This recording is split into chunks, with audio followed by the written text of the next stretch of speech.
ప్రభువైన యేసుక్రీస్తు నామములో మీ అందరికీ కూడా నా హృదయపూర్వకమైన వందనాలు తెలియజేసుకుంటున్నాము. ఇప్పుడు ఒక మాట అన్నందుకు నాకు ఇందాక నుంచి నవ్వు వస్తుంది. దెయ్యాలంట మగాలుగా లేరు కదా, ఆడవాళ్ళనే చూపిస్తున్నారు. బాబోయ్, దెయ్యం రూపం చూపించేది మన సినిమాల్లోనూ చిన్నప్పుడు కథలుగాను, జుట్టు ఎనబోసుకొని తెల్ల చీర కట్టుకొని ఏంటో మరి ఆడవాళ్ళనే ఎందుకు చూపించారో నాకు అర్థం అవటలేదు. కానీ ఈ పరిశుద్ధ గ్రంథంలో మాత్రము ఆడవాళ్ళని గొప్పగా చూపించారండి. నాకు చాలా సంతోషం వేసింది అనమాట. ఈ వారం అంతా కూడా నిన్నటి దినాన మహిళా దినోత్సవం, అంతర్జాతీయ మహిళా దినోత్సవం జరుపుకున్నారు కదా.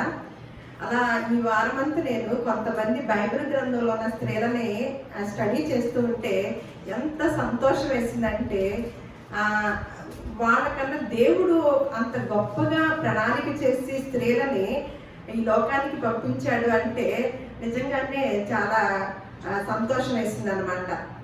మనము ఈ అంతర్జాతీయ మహిళా దినోత్సవం కూడా కొంతమంది స్త్రీలు పోరాడటం వలన కొన్ని హక్కులను తీసుకొచ్చుకున్నారనమాట. ఇలా హక్కులు కావాలి మాకు, మేము ఇలా ఉండాలి, ఇలా స్త్రీలు ఇలా వంటింటికి పరిమితం అవ్వకూడదు, స్త్రీలు ఏంటి ఇలా అని కొంతమంది కొంతకాలం నుంచి తీసుకొచ్చారు. కానీ అసలు పరిశుద్ధ గ్రంథంలో అలా ఏమి లేదు, హక్కులు తెచ్చుకోవాల్సిన అవసరమే లేదు. మరి అలా రాసి ఉంచారు. మరి ఎందుకు అలా జరిగిందో తెలియలేదన్నమాట. అసలు ప్రారంభ దినాల్లో ఆది కాండంలోనే దేవుడు అసలు ఈ స్త్రీని గొప్పగా సృష్టించాడండి. ఆదాముని ఏమన్నా మట్టితో బొమ్మను తయారు చేసి ఆయన నాసికారంధ్రములో దేవుడు జీవవాయువు వదవగా నరుడు జీవించు ప్రాణి అయిను అని చెప్పి సెలవిస్తున్నారు లేఖనాలు ఆది కాండంలో. అలాగే నరుడు ఒంటరిగా ఉండటం మంచిది కాదు అని వానికి సాటి అయిన సహాయమును చేద్దాము అని దేవుడు అనుకున్నాడంట. అంటే సహాయం ఎవరికి కావాలండి? సహాయము ఎవరికి కావాలి? ఏ పరిస్థితిలో ఉన్న వారికి కావాలి? అందరికీ సహాయం కావాలా? ఏదైనా పని ఉండి మనం చేయలేని పరిస్థితిలో సహాయం అడుగుతారు, అంతే కదా. అలాగే మనకి ఒంటరిగా ఏదైనా చేయలేనప్పుడే కదా జతగా సహాయం అడుగుతూ ఉంటారు. అంటే ఆదాము గారికి సహాయం కావాల్సి వచ్చిందంటే సాటి అయిన మళ్ళా లెవెల్గా అనమాట, సాటి అయిన సహకారిగా చేశారు. మళ్ళా అవ్వను కూడా మట్టితో తయారు చేయొచ్చు, చాలా మట్టి ఉంది కదా, మరి మట్టితో తయారు చేయలేదండి. దేవుడు అనంత జ్ఞాని. ఆయన యొక్క ప్రణాళికలు, ఆయన జ్ఞానము మనం కనుక స్టడీ చేస్తుంటే ఎంత అద్భుతంగా ఉంటుందోనండి. నిజంగా మనకంత తీరికి కూడా ఎక్కడ ఉంటుందండి? దేవుడు చేసిన కార్యాలు, దేవుడు మనకిచ్చిన ఈ రూపాన్ని, దేవుడిచ్చిన ఈ జీవితాన్ని గురించి ఆలోచించే అవకాశం కూడా మనం లేకుండా ఈ లోకంలో పడిపోతున్నాం అనమాట. అందుకని మన జీవితాన్ని మనం గొప్పగా అనుకోలేకపోతున్నాం. మనకు తప్ప ఎవరికి లేదు కాబట్టి ఈ రూపము, ఈ అవకాశము, దాన్ని బట్టి మనం సంతోషించడం కనుక నేర్చుకుంటే మనము మన జీవిత కాలం అంతా కూడా సంతోషంగానే జీవించాలని దేవుని యొక్క ప్రణాళిక, అలాగే మనం కూడా ఉండాలని ఆయన అనుకున్నాడు అనమాట. మరి మట్టితో చేయలేదు, ఎందుకంటే తన యొక్క పక్కనున్న ఎముకతో తయారు చేశాడంటండి స్త్రీని. మరి కాలులో నుంచి తీసిగా ఎముకని, మరి కాని భాగంలో నుంచి తీస్తే స్త్రీని ఇప్పుడు ఈ దినాల్లో మామూలుగా అలా తీయకపోతేనే బోర్డు హక్కులు కావాలని పోరాడుతున్నారు. మరి కాని భాగంలో తీస్తే స్త్రీని పురుషుడు ఏం చేస్తాడండి? కాళ్ళ కిందేసి తొక్కేస్తాడు. మరి అది ఓకే. మరి తల భాగంలో నుంచి చేస్తే స్త్రీని ఏం చేస్తుందంట? స్త్రీ తల మీద ఎక్కి కూర్చుంది. చూడండి అసలు దేవుని యొక్క ఆలోచన, ఆయన ప్లాన్ ఎలా ఉందో.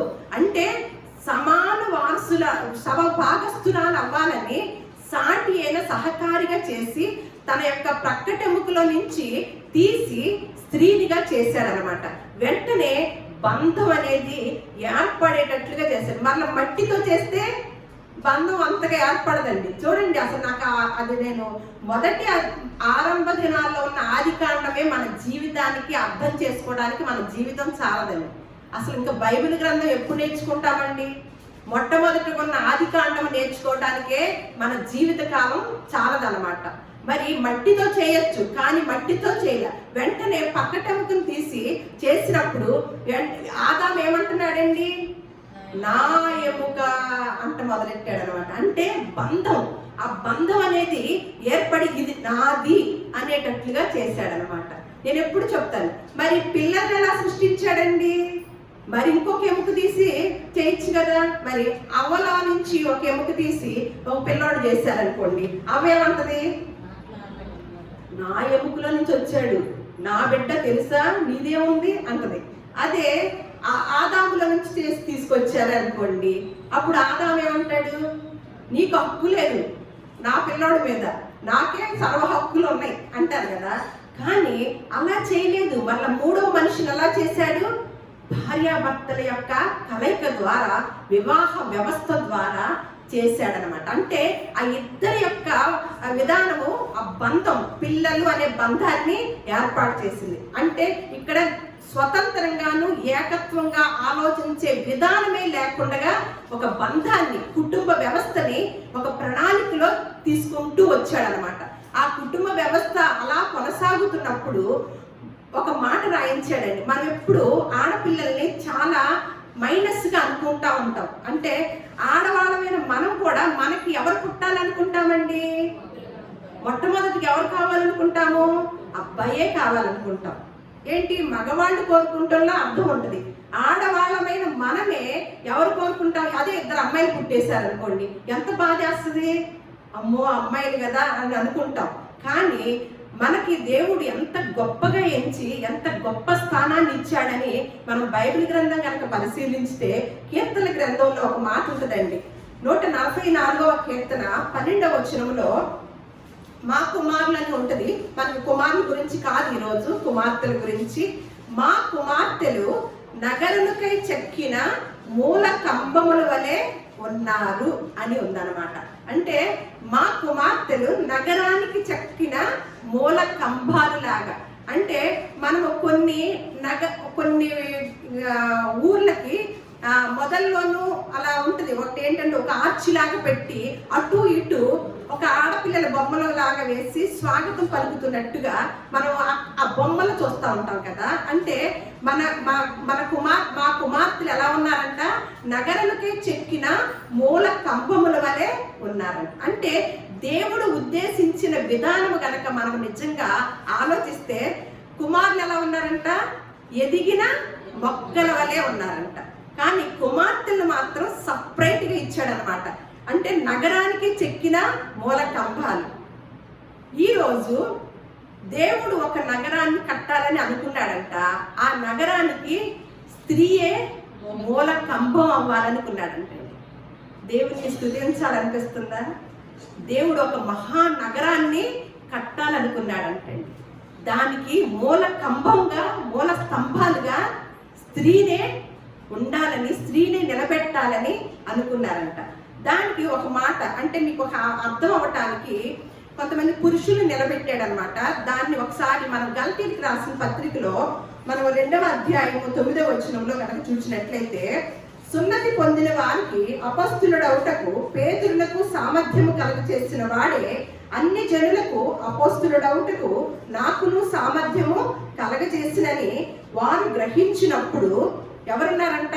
స్తంభములుగా ఎంచబడిన యాకోబు, కేఫా, యోహాను అను వారు నాకు అనుగ్రహింపబడిన కృపను కనుగొని, మేము అన్ని జనులకును తాము సున్నతి పొందని వారికి అపొస్తలులుగా ఉండవలెనని చెప్పి తమతో పాలివారం అనుటకు సూచనగా నాకు అని మాటలోనే అన్నమాట. అంటే ఎవరిని నిలబెట్టాడంటండి? స్తంభాలుగా యాకోబుని, కేఫాని, యోహాను గారు.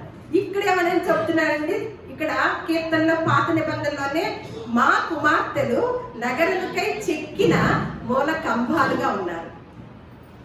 దేవుడు నిర్మించబోయే ఆ మహానగరానికి స్త్రీలను నిలబెట్టాలని అనుకున్నారని మనం చెప్పుకున్నాం కదా. అందులో ఒక కంబమైన, ఒక స్తంభం గురించి ఈరోజు మనం నేర్చుకోవాలని అండి. ఒక స్తంభమైన మొదటిగా నలుగురు ఆడవాళ్ళుగా మనం చూస్తాం అన్నమాట. ఆ మహానగరానికి స్తంభాలు. అందులో 2వ స్తంభమైన ఒక స్త్రీ గురించి మనం ఇవాళ నేర్చుకోవాలని. మొన్న వారం మనం ఏం నేర్చుకున్నామండి? ఎస్తేరు. అలాగే ఈ రోజు రూతు గ్రంథం గురించి, రూతు గ్రంథాన్ని కనుక మీరు తీసి ఉంచినట్లయితే ఈరోజు రూతు గ్రంథం గురించి నేర్చుకుందామండి. ఎందుకు ఇలా చెప్తున్నానంటే, మీరు ఒకసారి మత్తయి సువార్త 1వ అధ్యాయం కనుక తీసినట్లయితే, మత్తయి సువార్త 1వ అధ్యాయం కనుక తీసినట్లయితే, ఈ స్తంభం ఎవరున్నారు, ఎలా ఉందో చూద్దాం. ఇక్కడ అబ్రహాము కుమారుడగు దావీదు కుమారుడైన యేసుక్రీస్తు వంశావళి.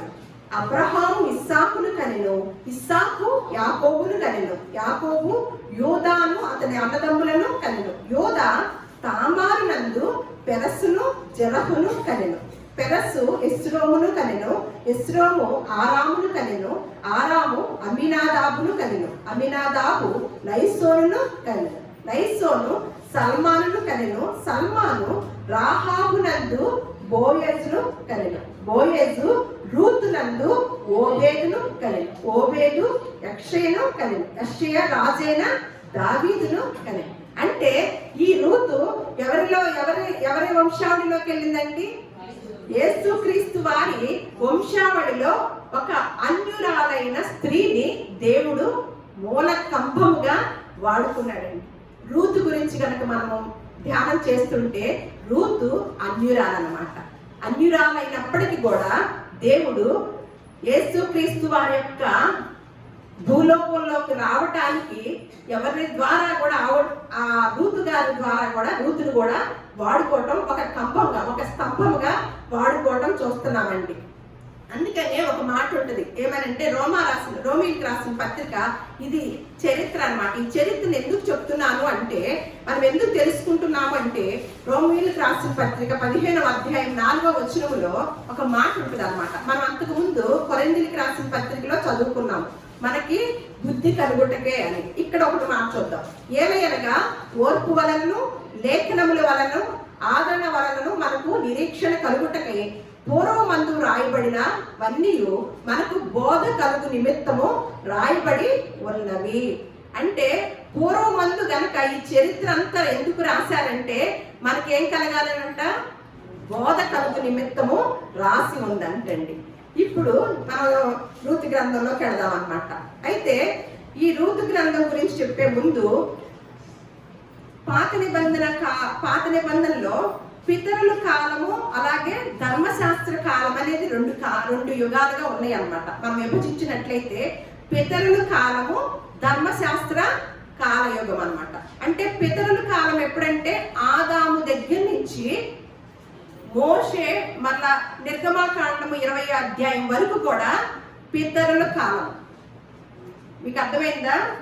ఇది చాలా జాగ్రత్తగా చరిత్ర, ఇది జరిగిన సంఘటనలు ఇవన్నీ రాసి ఉంచినాయి. కాబట్టి పితరుల కాలం ఏంటంటే ఆదాము దగ్గర నుంచి నిర్గమాకాండముకు వచ్చేసరికి 20వ అధ్యాయం వరకు మోషే గారి వరకు పితరుల కాలం.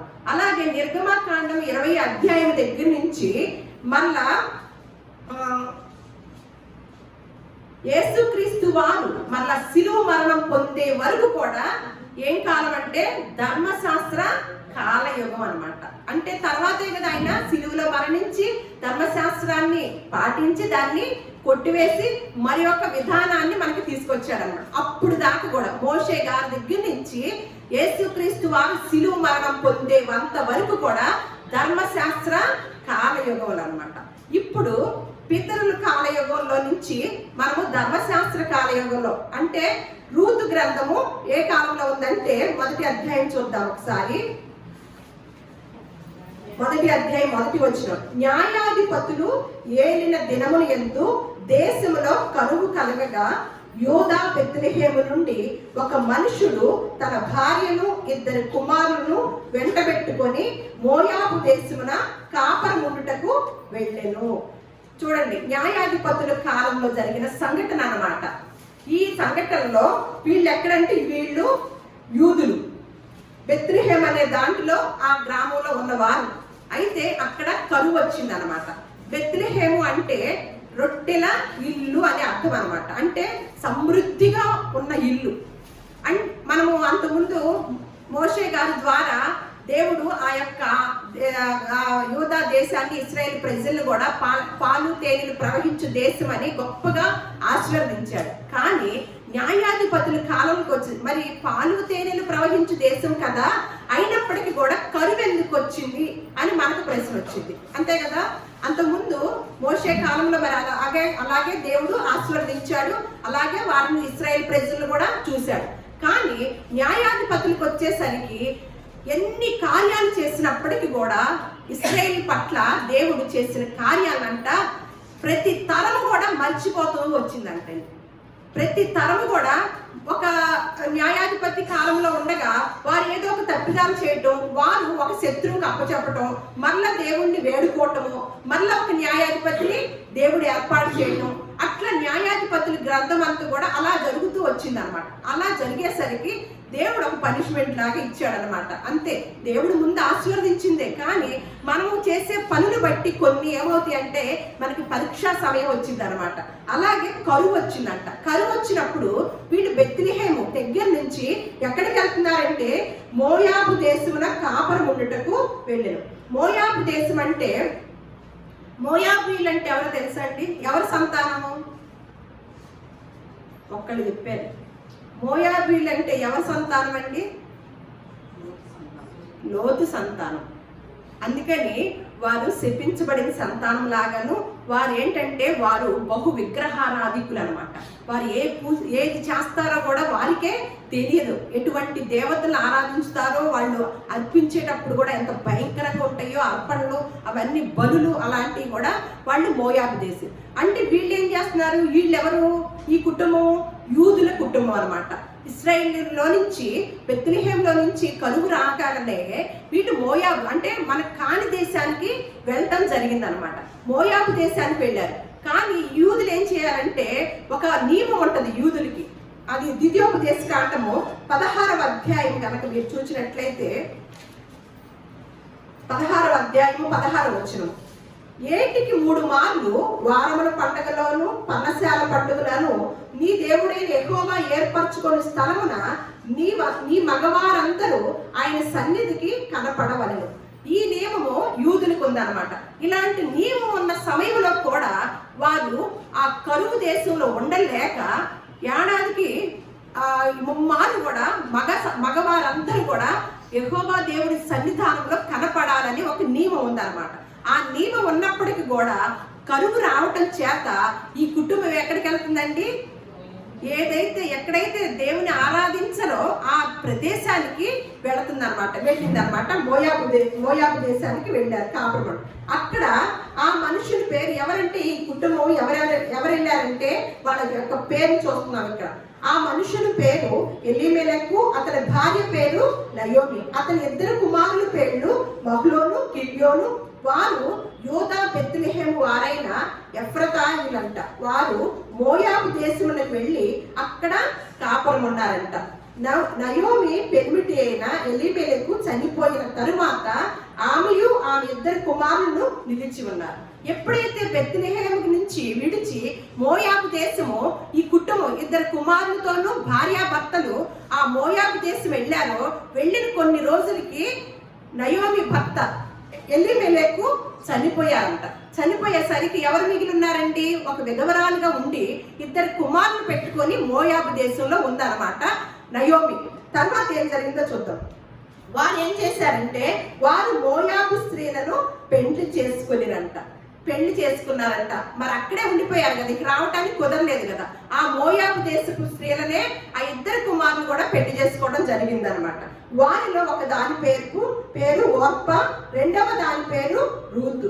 వారు ఇంచుమించు 10 సంవత్సరములు అక్కడ నివసించిన తరువాత మహ్లోను, కిల్యోను 2 చనిపోయారంట. కాగా ఇక చూడండి, ఇటు మామగారు చనిపోయారు. మామగారు చనిపోయాక ఈ కుమారుడు పెళ్లిళ్ళైంది కదా, కోడళ్ళు వచ్చారు.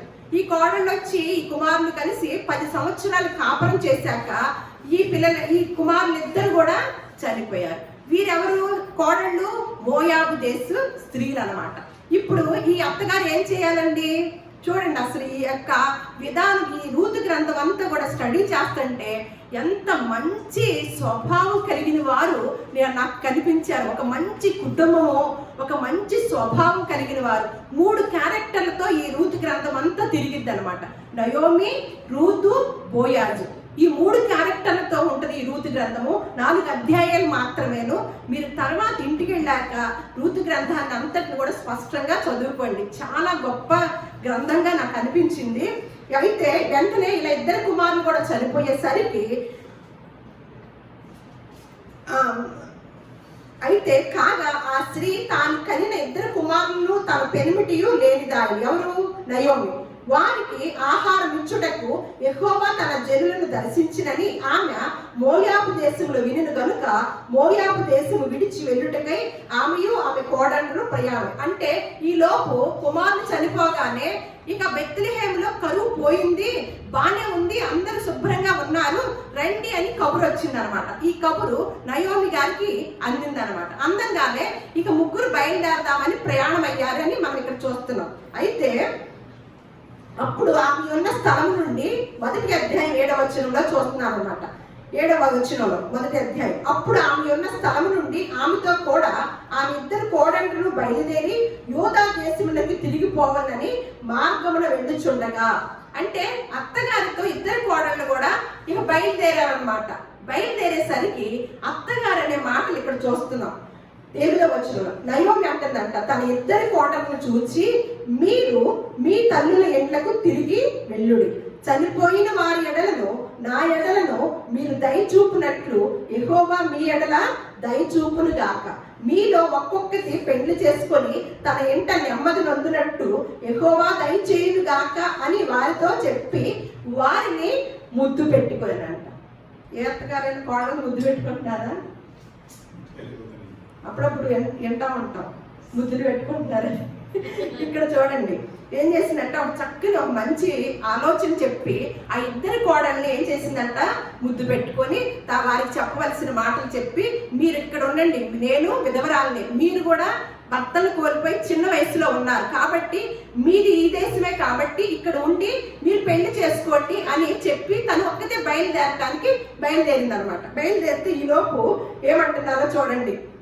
నేను ఇందాకే చెప్పాను, ఇక్కడ చాలా ఈ క్యారెక్టర్లో అసలు కల్మషం లేని క్యారెక్టర్లు కనపడుతున్నాయండి. చాలా చాలా మంచి ఆలోచనలు, మంచి స్వభావం కలిగిన వారే మనం ఇక్కడ చూస్తూ ఉంటాం అన్నమాట రూతు గ్రంథంలో. అయితే ఏమని అంటున్నారు, అంతటా వారు ఎలుగెత్తి ఏడ్చి నీ ప్రజల యొద్దకు నీతో కూడా వచ్చుదమని ఆమెతో చెప్పగా, ఏమంటున్నారంట, భర్తలు కోల్పోయారు, అత్తగారు ఎటు ఆర్డర్ వేసి చక్కగా మంచి సలహా ఇచ్చేసారు. ఒకవేళ అత్తగారు ఏమన్నా అనుకుంటారేమో మేము వెళ్తే మేము ఆగిపోతే అని అనటానికి కూడా లేకుండా అత్తగారికి అంతటికి అత్తగారే మీరు ఉండిపోండి, మీరు మళ్ళా పెళ్లిళ్ళు చేసుకోండి అని ఒక మాట కూడా చెప్పారనమాట. చెప్పినప్పుడు వీళ్ళు ఏం చేయాలండి, ఈ కోడళ్ళు అందులో చిన్న వయసు, పిల్లలు లేరు, వాళ్ళ దేశమే, వాళ్ళ అమ్మా నాన్నలు అక్కడే, పుట్టిన దేశము, వాళ్ళ తండ్రి తల్లి అందరు బంధువులు అందరూ కూడా అక్కడ ఉన్నవారే కదా. వీళ్ళు ఏమనాలండి, ఏం చేస్తున్నారంట, ఎలుగెత్తి ఏడుస్తున్నారంటే. రిలేషన్ చూడండి ఎంత బాగుంటుందో. ఏడ్చి నీ ప్రజల యొద్దకు నీతో కూడా వచ్చిందని ఆమెతో చెప్పగా ఇప్పుడు అత్తగారు అంటుందన్నమాట. అసలు ఆ సంభాషణలు చూస్తే ఎంత సంతోషమోనండి. నిజంగా పరిశుద్ధ గ్రంథంలో ప్రతి వారి గురించి రాసి ఉందండి. భార్యాభర్తలు ఎలా ఉండాలో, తల్లి తండ్రులు ఎలా ఉండాలో, బిడ్డలు తల్లిదండ్రులతో ఎలా ఉండాలో, అలాగే అత్తగారు కోడలతో ఎలా ఉండాలో, కోడలు అత్తగారితో ఎలా ఉండాలో, ఇక అన్ని రిలేషన్స్ గురించి కూడా ఎంత చక్కగానో వివరించిన గ్రంథం ఏదైనా ఉంటే అది ఒక పరిశుద్ధ గ్రంథమేనండి. ఇక్కడ ఏమంటున్నారంటే నయోమి అంటుంది, నా కుమార్తెలారా మీరు మరణుడి, నాతో కూడా మీరు రానేలా మిమ్మల్ని పెళ్లి చేసుకున్నట్టుకై ఇంకా కుమారులు నా గర్భమున ఉందురా, నా కుమార్తెలారా తిరిగి వెళ్ళుడి, నేను పురుషులతో ఉండలేని ముసలిదానను. అంటే ఎందుకంటుందంటే అప్పుడు ధర్మశాస్త్ర కాలంలో ఒక సిద్ధాంతం ఉందన్నమాట. ఆ ఇంట్లో ఒక కుమారుడు చనిపోతే ఆ భార్య ఆ రెండవ కుమారుని చేసుకునే అవకాశం ఉందన్నమాట. అది ధర్మశాస్త్ర ప్రకారమే ఇక్కడ రూతు గ్రంథాన్ని చూస్తాం. చాలా మంది ఇలాంటి మాటలు చూసి ఏంటి పరిశుద్ధ గ్రంథాలు ఎలాంటివి ఉన్నాయి, మాకైతే వారి వరుసలు ఇలాంటివన్నీ ఉంటాయని చాలా మంది అంటారు. కానీ ఏ కాలంలో రాయబడింది, ఎవరి ఏ జాతిలో రాయబడింది అనేది మనం పరిశుద్ధ గ్రంథాన్ని ఎప్పుడు కూడా గమనించుతూ ఉండాలండి. అది ధర్మశాస్త్ర కాలంలో రాయబడింది. ధర్మశాస్త్రంలో ఉన్న చట్టం ఏంటంటే అందులో మొదటి కుమారుడు కనుక చనిపోతే ఆ మొదటి కోడలు కనుక ఉంటే రెండవ కుమారుడు ఉంటే రెండవ కుమారుని చేసుకొని వారి వంశాన్ని నిలబెట్టాలన్నమాట పిల్లలకని. అది సిద్ధాంతం. అందుకు నయోమి ఏమంటుందంటే ఇదిగో నాకు పిల్లలా లేరు, నేనేమన్నా కనటానికే నేనేంటి ముసలదాన్ని కాబట్టి అని చెప్తుంది అనమాట. అని చెప్పేసి ఏమంటుందంటే 13 చివరిలో చూద్దాం. నా కుమార్తెలారా అని చెప్పి అది కూడదు, యెహోవా నాకు విరోధి ఆయను, అది మిమ్మల్ని నొప్పించినంతటి కంటే నన్ను మరి ఎక్కువగా నొప్పించినదని వారితో చెప్పాను. ఈ వద్దు కుదరదు కాబట్టి అని ఇలా చెప్పినప్పుడు మళ్ళా ఈ కోడళ్ళు ఏం చేస్తున్నారో చూడండి. వారు ఎలుగెత్తి ఏడవగా ఓర్ప అంట తన అత్తను ముద్దు పెట్టుకునినంట. ఏమని చెప్పిందంటే మీరు వెళ్ళిపోమని చెప్పింది. చెప్పగానే ఇక ఒక రెండవ కోడలు ఏం చేసింది, అబ్బా ఎప్పుడు చెప్పిద్దా అని ఎదురు చూస్తుంది కదా, వెంటనే అత్తకు ముద్దు పెట్టేసి వెళ్ళిపోయిందంట. ఎవరు? ఓర్ప. రూతు ఆమెని హత్తుకొనిను. ఇంకొక కోడలు ఏమన్నా హత్తుకొందంట నయోమిని. అందుకే కదా దేవుని సంకల్పంలో ఒక పిల్లర్ అన్నమాట, ఒక స్తంభం. అందుకనే ఈవిడి పేరుతోనే ఒక గ్రంథాన్ని రాశారు. అంటే ఒక గ్రంథాన్ని రాశారు అంటే తను ఎలాంటి పరిస్థితుల్లో నుంచి ఎలాంటి స్వభావం కలిగి ఉంటే మనము కూడా గిన్నిస్ బుక్లో ఎక్కాలంటారు కదా. మరి గిన్నిస్ బుక్లో ఎవరు ఎక్కుతారండి? మనందరం ఎక్కేస్తామా? చాలా కష్టపడి ఒక పనిని సాధిక చేసి ఒక అందరూ చేయలేని పని చేస్తే గిన్నిస్ బుక్లోకి ఎక్కుతాం కదా. కానీ దేవుడు తన యొక్క వంశావళిలో పెట్టుకున్నాడు ఈ యొక్క రూతు గారిని. అంటే రూతు గారి యొక్క మనస్తత్వం, ఆవిడ క్యారెక్టర్ విధానాన్ని మనకి వివరిస్తున్నారనమాట. ఇక్కడ ఏం చేసిందంటే వాక్పై ఉన్న ముద్దు పెట్టుకొని ఇంతే చాలు ఎప్పుడు చెప్పిద్దా అత్తగారని ఎదురు చూస్తున్నట్టుగా వెళ్ళిపోయింది తన దేశంలో సెటిల్ అయిపోతానికి. కానీ రూతు ఏమంటుందో ఇక్కడ రూతు గారి గురించి చూద్దాం. రూతు ఆమెని హత్తుకొని ఇట్లుండగా ఆమె ఇదిగో నీ అత్తగారు అంటుంది అనమాట. రూతు హత్తుకోగానే ఇదిగో నీ తోడు కోడలు తమ జనుల యొద్దకును తమ దేవుని యొద్దకును తిరిగిపోయినదే, నీవును నీ తోడి కోడలు వెంబడి వెళ్ళుమనెను. అందుకు రూతు నీ తోడు కోడలు వెళ్ళిపోయింది కాబట్టి ఇదిగో అమ్మ నీ జనుల వద్దకి నువ్వు కూడా వెళ్ళిపోమ్మా అని రూతుకు చెప్పింది అనమాట. అప్పుడు రూతు అంటుందంటండి, నా వెంబడి రావద్దనియు నన్ను విడిచిపెట్టమనియు నన్ను బతిమాలు కొనవద్దు, నీవు వెళ్ళు చోటుకే నేను వచ్చేదను, నీవు నివసించు చోటునే నేను నివసించేదను, నీ జనమే నా జనము, నీ దేవుడే నా దేవుడు, నీవు వృద్ధి పొందిన చోటనే నేను. ఈ మాటలు ఎవరిని అంటారండి అసలు ఎక్కువగా? ఇదిగో నీతోనే నా జీవితం, నువ్వేదైతే నేను అంతే, నువ్వు కష్టపడతావు నేను కష్టపడతా, నువ్వు చచ్చిపోతావా నేను చచ్చిపోతా, నువ్వే నేను నేనే నేను అని ఎవరితో అంటారండి మాటలు? అంతే కదా. అలాగే ప్రేమికులు. కానీ ఇక్కడ సిచ్యువేషన్ చూస్తే ఒక అత్తగారితో ఒక కోడలు చెప్తున్న మాటలండి. అంటే తన అత్తగారి వెంబట వెళ్తే తనకి ఏమైనా సకల సౌకర్యాలు ఉంటాయా? అసలే కరువుతో వచ్చింది అత్తగారు, అదిగాక విధవరాలు, మగ తోడు అంటూ లేదనమాట. తనేదో తన దాన్ని తన పుట్టూరు కాబట్టి బెత్లెహేము తను వెళ్ళిపోతుంది నిర్ణయం చేసుకొని. కానీ ఈవిడ వెళ్ళాల్సిన అవసరత లేదు. ఈవిడ ఒక అన్యురాలు, దేవుణ్ణి ఎరిగిన బిడ్డ కాదు. నేను ముందే చెప్పాను కదా, మోయాబీయులు అంటే అన్యులు అనమాట, దేవుణ్ణి ఎరిగిన వారు కాదు. కానీ ఈవిడ అన్న మాట చూడండి, నువ్వు మృతి పొందిన చోటే, నువ్వు చచ్చిపోయిన చోటే నేను చచ్చిపోతాను, నీ జనమే నా జనము, నీ దేవుడే నా దేవుడు. అటువంటి మాటలు అనటానికి ఆవిడ అత్తగారి దగ్గర ఎన్ని నేర్చుకొని ఉంటదంటారు? అత్తగారి దగ్గర ఏమీ నేర్చుకోకుండా ఆ మాటలు అనగలిగిద్ది అంటారా?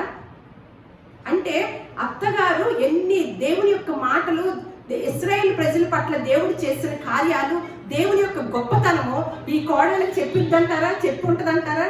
ఒక అన్యురాలు కదా, ఒక అన్యురాలు. ఇశ్రాయేలు ప్రజల్లో చాలా మంది స్త్రీలు ఉండగా యేసుక్రీస్తు వంశావళిలో ఒక అన్యురాల్ని వాడుకోవటానికి కలిగిన ఆలోచన ఒక్కసారి ఆలోచించండి. అందులో అసలు మోయాబీలకి ఒక సిస్టమ్ ఉంది అనమాట. అదేంటంటే ద్వితీయోపదేశకాండం 23వ అధ్యాయం 3వ వచనంలో ఒక మాట ఉంటుంది.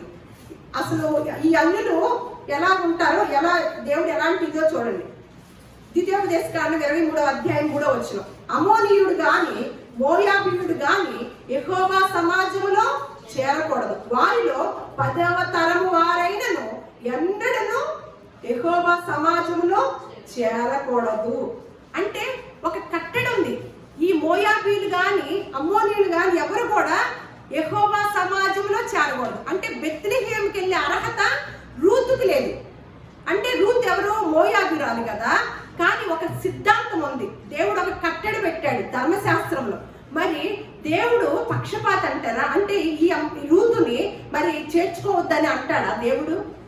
ఎప్పుడైతే తన హృదయంలో అత్తగారితో నీ దేవుడే నా దేవుడు, నీ జనమే నా జనము అని ఈ బిడ్డ ఈ రూతు తీర్మానం చేసుకుందో దేవుడు ఎలాంటి వాడంట? ఒకసారి కీర్తన గ్రంథం 9వ అధ్యాయం 10వ వచనంలో చూసినట్లయితే, యెహోవా నిన్ను ఆశ్రయించు వారిని నీవు విడిచిపెట్టువాడవు కావున నీ నామం ఎరిగిన వారు నిన్ను నమ్ముకొందురు. అంటే నిన్ను అంటే రూతు ఏం చేసింది? యెహోవాను ఆశ్రయించడం వలన ఒక కట్టుబాటు, ఒక నియమం ఉన్నప్పటికీ కూడా రూతుని ఏం చేస్తున్నాడు దేవుడు? విడిచిపెట్టలేదంట. విడిచిపెట్టకుండా ఉన్నాడని మనం ఇక్కడ చూస్తున్నాం అనమాట. ఏమంటుంది? ఒక ప్రేమికులు మాట్లాడుకున్నట్లుగా, ఒక భార్యాభర్తలు మాట్లాడుకున్నట్లుగా అత్త కోడలు మాట్లాడుకోవటం మనం ఎప్పుడైనా చూసామా? ఎప్పుడైనా చూసామండి? అత్తగారి క్యారెక్టర్ ఇక్కడ, కోడల క్యారెక్టర్, అలాగే బోయాజ్ గారి గురించి ఈ క్యారెక్టర్ను చూసినప్పుడు ఎంత ఆశ్చర్యం వేసిందో నేను ముందే చెప్పాను. ఇవన్నీ కూడా చరిత్ర దగ్గరికి వెళ్ళామంటే, ఒకప్పుడు కొరింథీయులకు రాసిన పత్రికలు ఏముంది? యుగాంతమందున్న మనకి బుద్ధి కలుగుటకే అని మనం మొన్న మధ్య చదువుకున్నాం. ఇప్పుడేం చదువుకున్నాం? ఈ చరిత్ర కనుక మనం స్టడీ చేస్తున్నాం అంటే మనకి బోధ కలుగు నిమిత్తం అంటండి.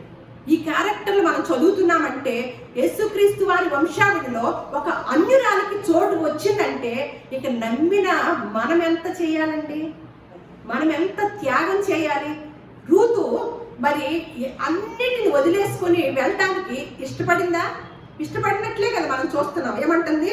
నీ జనమే అని చెప్పి తనతో కూడా వచ్చుటకు ఆమెకు మనస్సు కుదిరినదని నయోమి తెలుసుకున్నప్పుడు అందరి గురించి ఆమెతో మాట్లాడుట మానిన కనుక వారిద్దరూ బెత్లెహేముకి. ఇక ఆవిడ కోడల్ని ఆటంకపరచడానికి ఆ వల్ల అవటంలా, ఎందుకంటే అలా అల్లుకుపోయిందనమాట. అత్తగారితో తల్లిలాగా, ఒక భర్తలాగా అత్తగారిలో చూసుకుంటుంది అనమాట, ఒక కుటుంబంగా. ఈవిడేమైనా ముసలావిడ, ఈవిడ సంపాదించి పెట్టేది లేదు.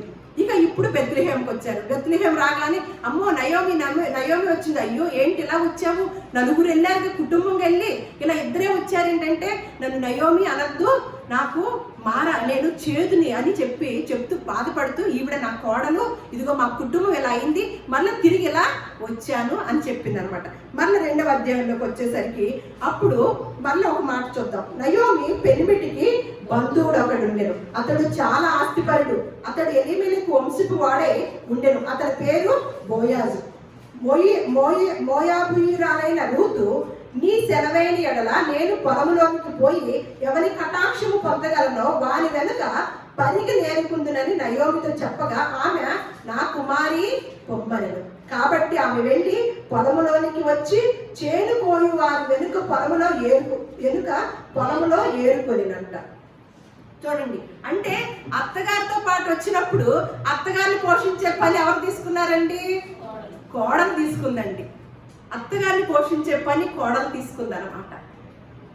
కోడలు ఏ పనికి వెళ్తుందండి? పొలం పనికి. పొలం అంటే మన చివరిలో 1వ అధ్యాయం చివరి వచనంలో మోయాబీయురాలైన రూతు అను ఆమె కోడలను మోయాబు దేశం నుండి తిరిగి వచ్చింది. వారిద్దరూ ఏ సమయంలో వచ్చారంట? బెత్లెహేము యవన కోత ఆరంభంలోనే బెత్లెహేముకి వచ్చారంట. బాగా చక్కగా మంచి కోతకు వచ్చిందంట పంట. ఆ పంటనిలో పనికి ఏరుకోవటానికి ఈవిడ కుదిరిందనమాట కోడలు గారు. ఎవరిని పోషించడానికండి? ఈ అత్తగారు ఎలా పిలుస్తుంది కోడల్ని? కుమారి అంటుంది అనమాట. ఆవిడేమని ఉంటుందో మరి అది రాయలేదు. అలా ఈ ఎలీమెలెకు అనే ఆయన పొలంలోకి వెళ్ళిందంట. ఎలీమెలెకు అన్న ఆయన బోయాజు పొలంలోకి వెళ్ళిందంట. ఎలీమెలెకు యొక్క బంధువు అంట బోయాజు. ఆ బంధువు పొలంలోకి వెళ్ళి పరిగి ఏరుకుంటుందంటండి. ఏరుకుంటూ ఆయన అడిగాడంట, ఏమని? ఎలీమెలెకు వంశవాడైన బోయాజు బెత్లెహేము నుండి వచ్చి యెహోవా మీకు తోడై ఉండును గాక అని చేను కోయి వారితో చెప్పగా వారు యెహోవా నిన్ను ఆశీర్వదించును గాక అని. అప్పుడు బోయాజు కోయి వారి మీద ఉంచబడిన తన పనివారిని చూచి ఈ చిన్నది ఎవరిదని అడగగా కోయి వారి మీద ఉంచబడిన ఆ పనివాడు, ఈమె మోయాబు దేశం నుండి నయోమితో కూడా తిరిగి వచ్చిన మోయాబీయురాలైన యవ్వనురాలు. ఆమె నేను కోయి వారి వెనుకకు పనల మధ్యన ఏరుకొని కూర్చున్నటకు దయచేసి నాకు సెలవిమ్మని అడిగాను. ఆమె వచ్చి ఉదయం మొదలుకొని ఇంతవరకు ఏరుకొని చుండెను, కొంతసేపు మాత్రము ఆమె ఇంట కూర్చుండెనని వాడు చెప్పినమాట. చూడండి, బోయాజు గారు మంచి ధనవంతుడని మనం చూసాం. ఇక్కడ నేను ముందే ముగ్గురు క్యారెక్టర్లు కూడా గొప్పగా ఉన్నాయండి స్వభావాలు. ఈ ధనవంతుడైన ఆయన పని చేసే కూలీల దగ్గరికి వెళ్ళి ఏమంటున్నాడు? యెహోవా మీకు తోడై ఉండుగాక అంటున్నాడు. మనము ధనవంతులైన మనము బాగా జమీందారు మన దగ్గర పనిచేసే వాళ్ళ దగ్గరికి వెళ్ళి ఇగో దేవుడు మీకు తోడై ఉండుగాక అని వెళ్ళి పని కట్టుకొని చెప్తామండి మన పని వాళ్ళ దగ్గరికి వెళ్ళి? ఈయన ధనవంతుడు బోయాజు, కానీ ఎంత తెలివైన వాడో జ్ఞానవంతుడో చూడండి. ఎప్పుడైతే ఆ మాట వాడేశాడో మనమే చెప్తాం కదా, యెహోవా మీకు తోడుగా ఉన్నాడు అని పని వాళ్ళకి చెప్పాడు అనుకోండి, అది దీవెనలాగా ఉంటది. ఈ పని వాళ్ళు ఏం చేస్తారు? బాబోయ్, దేవుడు మాకు తోడుగా ఉన్నాడంటే దేవుడు నేనేం పని చేసినా చూస్తా ఉంటాడు, కాబట్టి ఎక్కడ ఒళ్ళు దాచుకోకుండా పని చేయాలి అని భయపడతారా పని వాళ్ళు? ఎంత తెలివిగా ఆలోచించాడో చూడండి. బోయాజు మంచివాడు అనమాట. ఏమంటున్నాడు? యెహోవా మీకు తోడై ఉండుగాక అని చేను కోయి వారితో చెప్పగా వారేమంటున్నారో చూడండి, యెహోవా నిన్ను ఆశీర్వదించును గాక అని ఎప్పుడైతే కొత్త అమ్మాయిని చూశారో వెంటనే బోయాజు ఒక వ్యక్తిని అడగగానే ఆవిడ అడ్రస్, ఆవిడ విధానము, ఆవిడ నయోమితో వచ్చిన విధానము, ఆవిడ మన దేశస్తురాలు కాదు, అయినప్పటికీ కూడా తన అత్తగారితోనే వచ్చి నీ జనమే నా జనమే వచ్చిన అమ్మాయి అని తెలియజేశారు. అప్పుడు 8వ వచనం చూద్దాం. ఇది నేను ఇప్పటితో కొంచెం చెప్పి ముగిస్తాను. రూతు గ్రంథము స్పీడ్గా చెప్తే మీకు అర్థం అవ్వదు, కాబట్టి వచ్చే వారం కూడా దీన్ని పూర్తి చేసుకుందాం. చాలా బాగుంది ఈ గ్రంథము, అందుకని మనందరం కూడా ఈ పాట నేర్చుకోవాలనే ఉద్దేశంతో ఇప్పుడు బోయాజు అంటున్నాడు అనమాట. ఎందుకంటే ఆ రూతు మంచితనాన్ని ఎరిగిన వాడే, రూతు చేసిన విధానాన్ని చూసిన వాడే ఇప్పుడు మాట్లాడతాడు. అప్పుడు బోయాజు రూతుతో, నా కుమారి, బోయాజు కూడా ఏమంటున్నాడో చూడండి. ఒక ధనవంతుడై ఉండి యూదుడై ఉన్న బోయాజు అనమాట. నా కుమారి, నా మాట వినుము, వేరొక పొలములో ఏరుకొనుటకు పోవద్దు, దీనిని విడిచి పోవద్దు, ఇచ్చట నా పనికత్తుల యొద్ద నిలకడగా ఉండుము, వారు కోయు చేను కనిపెట్టి వారిని వెంబడించుము, నిన్ను ముట్టకూడదని యవ్వనస్తులకి ఆజ్ఞాపించి ఉన్నాను, నీకు దాహమగినప్పుడు కుండల యొద్దకు పోయి పనివారు చేతిన నీళ్లు త్రాగమని చెప్పాను. ఎంత జాగ్రత్తగా చూసుకుంటున్నాడు అంటే, ఒక యవ్వనరాలు కదా, అక్కడ పని వాళ్ళు ఎవరైనా ఈవిడ మీద కన్ను వేస్తారేమోనని యవ్వనస్తులందరికీ ఏం చెప్తున్నారంట? ఆవిడ్ని ముట్టవద్దు, ఆవిడ ఒక గొప్ప స్త్రీ అని. గొప్ప ఎందుకంటే ఆవిడ క్యారెక్టర్ని బట్టి, ఆవిడ చేసిన త్యాగాన్ని బట్టి, ఆవిడ ఒకప్పుడు దేవుని ఎరగన బిడ్డైనప్పటికీ కూడా దేవుని ప్రజల మధ్యకి వచ్చిన రూతుగా చూసి ఏమంటున్నాడు? చాలా జాగ్రత్తలు చెప్తున్నాడు అనమాట. రూతు గురించి చాలా జాగ్రత్తలు తీసుకొని ఎవరిని కూడా ముట్టకూడదని చెప్తున్నాడు. మనం అంతకుముందు ఎస్తేరు గ్రంథం చదువుకున్నాం కదా. ఎస్తేరు గారేమన్నా ఒక యూదురాలై ఉండి ఒక అన్యుణ్ణి పెళ్లి చేసుకొని అన్ని జనాంగం మధ్యన ఒక గొప్ప సాక్షిగా నిలబడింది ఎస్తేరు గారు. ఇక్కడ రూతు గారేమన్నా ఒక అన్యురాలు, కానీ ఒక దేవుని ఎరిగిన జనాంగం మధ్యన ఒక గొప్ప సాక్షిగా నిలబడి యేసుక్రీస్తు వారి వంశావళిలో ఒక మూల స్తంభమై ఉన్న స్త్రీ అన్నమాట. స్త్రీకి ఎంత ప్రాధాన్యత ఇచ్చాడో దేవుడు చూడండి. ఒక మూల స్తంభమైంది అనమాట. తర్వాత ఆవిడ అత్తగారు బోయాజు గారి యొక్క ఆ సిచ్యువేషన్, ఆ సంఘటనలన్నీ చూస్తే ఇంకా చాలా పాఠాలు నేర్చుకోవచ్చు. దేవుడి మాటలు మన హృదయాల్లో ఫలింపచేయను గాక. వచ్చే వారము 2వ భాగాన్ని తెలియచేసుకుందాము. దేవుడి మిమ్మల్ని అందరూ కూడా దీవించును గాక.